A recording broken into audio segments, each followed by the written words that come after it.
자이니즈 한코쿠진, 일본에 거주하는 한국인들 제일 한국인이라 부르고 있습니다. 1910년 한일 병합 조약의 체결로 인해 모든 대한제국 국민들의 국적이 일본 제국 국적으로 바뀌었고, 그 이후 많은 한국인이 취업과 유학을 위해 일본으로 이주하기 시작했습니다. 이후 일본 민간인 집단 자경단에 의해 6,000명이 넘는 제일 한국인이 숨지는 등 일본 내 차별은 이미 100년 전부터 극에 달했습니다. 1945년 8월 히로시마시와 나가사키시의 원자폭탄인 리틀보이와 팬맨이 투하되었을 때 많은 일본인들이 희생됐는데, 히로시마와 나가사키의 군수공장 등에 징용되었던 수많은 조선인들도 이때 같이 희생되었습니다. 그런데 일본 정부가 여기서 믿기지 않는 차별을 감행합니다. 전쟁 기간 동안 히로시마와 나가사키에 있는 군수공장에 강제로 징용당한 수많은 제일 한국인들이 목숨을 잃었는데도 아직까지 전혀 배상을 하지 않았다는 것입니다. 이후 전 세계의 이목이 일본에 쏠리자 140만 명의 제일 한국인을 반강제로 한국으로 돌려보냈고,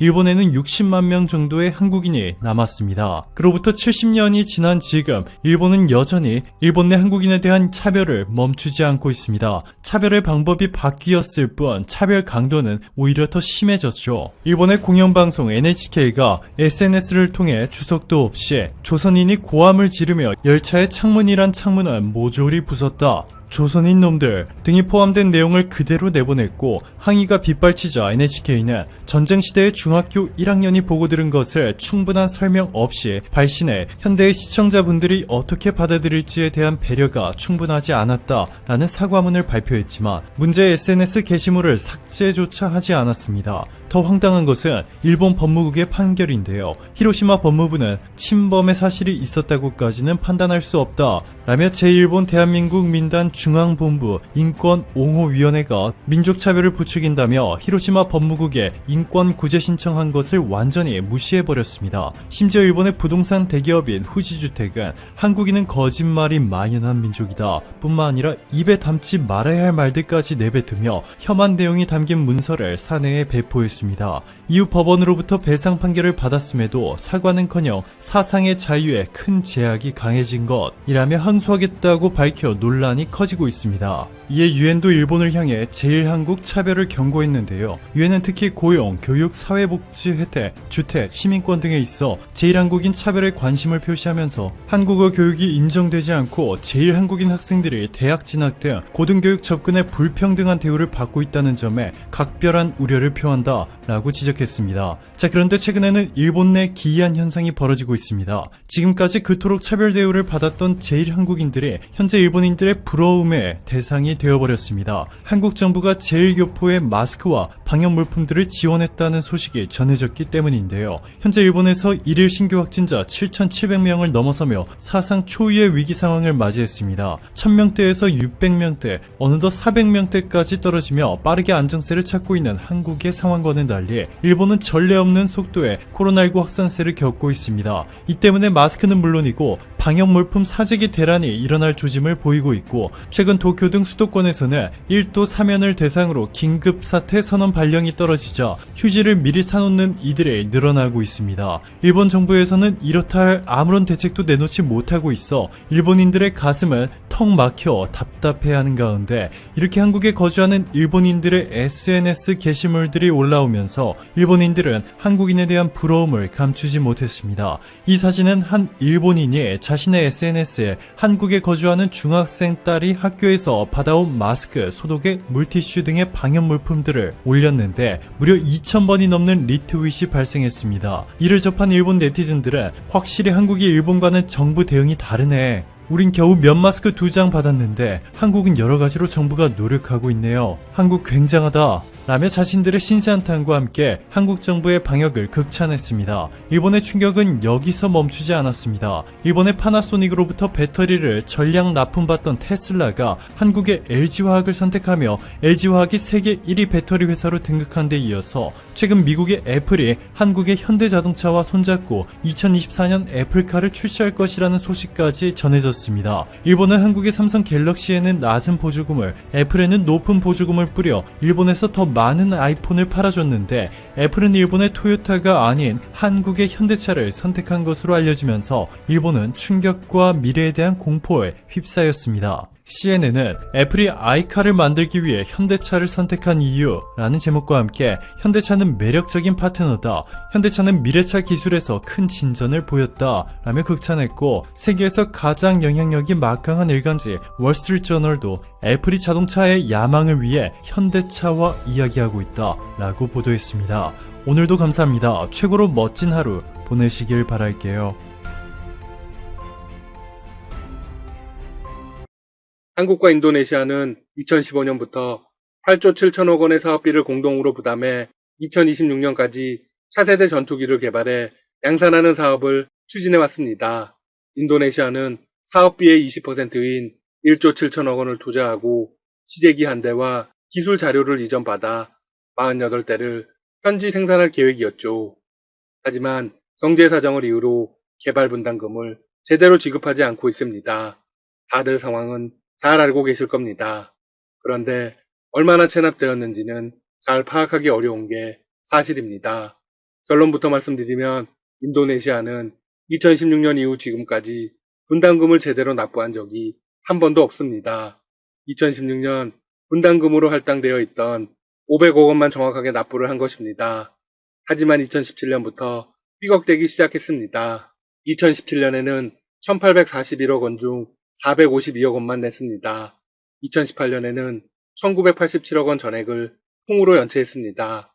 지난해는 1907억 원 가운데 1320억 원을 지급했으나 올해는 또 납부해야 할 2018억 원은 전액을 미납했습니다. 총 합산 미납액은 6044억 원입니다. 계획 대비 25% 정도만 지불된 것이죠. 상당히 심각한 상황입니다.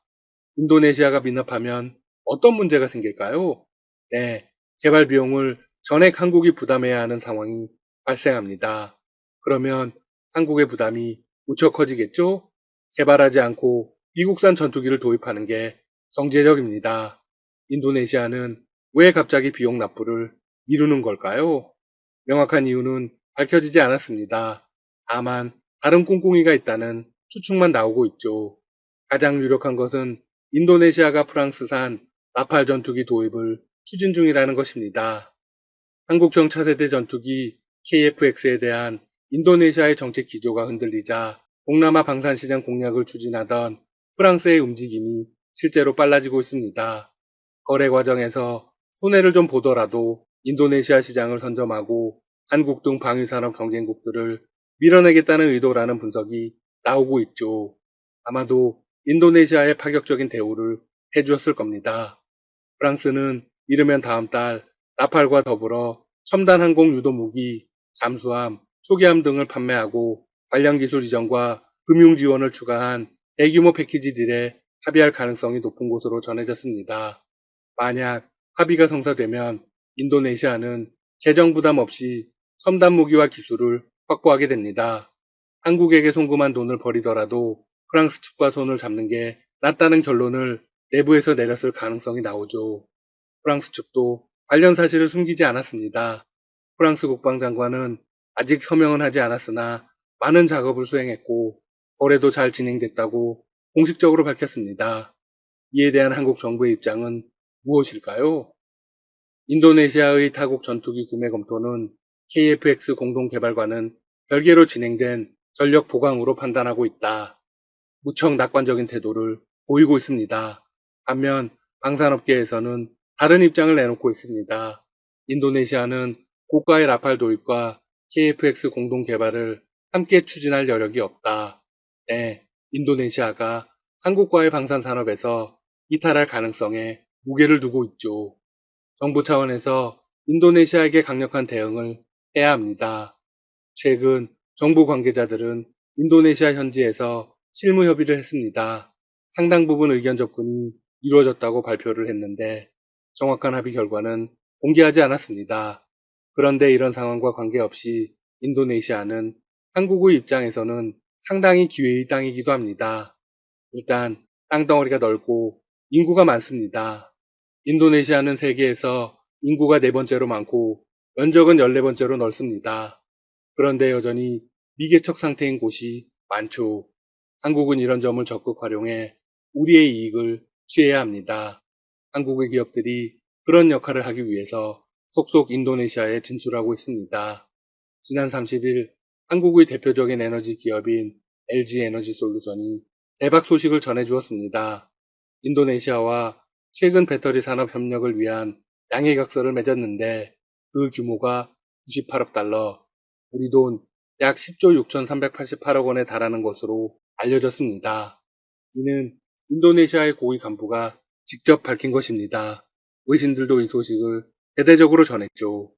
이번 합의는 전기차 공급망 전반에 대한 투자를 포함하고 있다고 합니다. 또한 LG가 현대차를 비롯한 다른 회사들과 협력할 수도 있다고 덧붙였습니다. 인도네시아 측은 관련해서 이렇게 강조했습니다. 이번 합의로 한국과 인도네시아가 세계에서 처음으로 광산 채굴부터 리튬 배터리 생산까지 전기차 배터리 사업을 통합한 사례가 될 것이다. LG 에너지 솔루션과 인도네시아 측은 지난 18일 서울의 한 호텔에서 배터리 산업 협력 MOU 체결식을 열었습니다. LG는 최근 마그나 인터내셔널이라는 글로벌 자동차 회사와 전기차 관련 합작 법인도 세우기로 했죠. 한국이 인도네시아에서 에너지 및 전기차 사업으로 많은 수익을 거두길 바랍니다. 한국토지주택공사 LH도 인도네시아 공략에 나섰습니다. 지난 18일 현대 엔지니어링과 함께 한국 컨소시엄을 구성해 인도네시아 토카시 복합산업단지 개발 업무 협약을 체결했습니다. 종합단지는 총 400만 제곱미터, 약 121만 평 규모의 주거, 산업, 상업이 연결된 스마트 복합단지로 조성될 예정입니다. 인도네시아는 자국 정부의 적극적인 투자 육성 정책을 바탕으로 저렴하고 풍부한 노동력 및 빠른 도시화 등 강점을 가지고 있습니다. 2010년 이후 연 6%에 가까운 지속적인 경제 성장을 이루고 있습니다. 우리나라와는 2017년 특별 전략적 동반자 관계를 구축하고 2019년 경제 동반자 협정을 타결하는 등 상호 교류를 점진적으로 확대하는 추세입니다. 비록 방위산업 분야에서 뒤통수를 쳤지만 그 이상을 한국이 취해야 하는 상황이죠. KB국민은행도 나섰습니다. KB는 인도네시아 현지 광고에 방탄소년단 BTS를 기용해 현지 공략에 돌입했습니다. KB는 2018년부터 함께해온 방탄소년단이 나오는 인도네시아 현지 광고를 최근 공개했습니다. KB는 이번 광고 영상에 대해 국민은행이 인도네시아의 든든한 동반자로서 금융이 필요한 모든 곳을 비추는 인도네시아 금융의 별이 되겠다는 담대한 포부를 나타냈다고 설명했습니다. 광고는 빌보드 싱글 차트에서 8주 연속 최상위권을 기록한 방탄소년단의 다이너마이트를 배경음악으로 활용해 급부상하고 있는 인도네시아의 역동성을 표현했다는 설명입니다. 이 전략은 1타 2피입니다. KB국민은행은 점유율을 높이면서 아울러 BTS도 홍보할 수 있습니다. 마지막으로 한국의 바이오 기업 제넥신이 개발하고 있는 코로나19 치료제가 인도네시아에서 임상 이상 시험 계획을 승인받았습니다. 한국 바이오 기업들이 인도네시아에 더 적극적으로 진출하기를 바라봅니다. 지금까지 닥터시사TV였습니다. 여러분 시청해주셔서 감사합니다. 구독과 좋아요 부탁드립니다.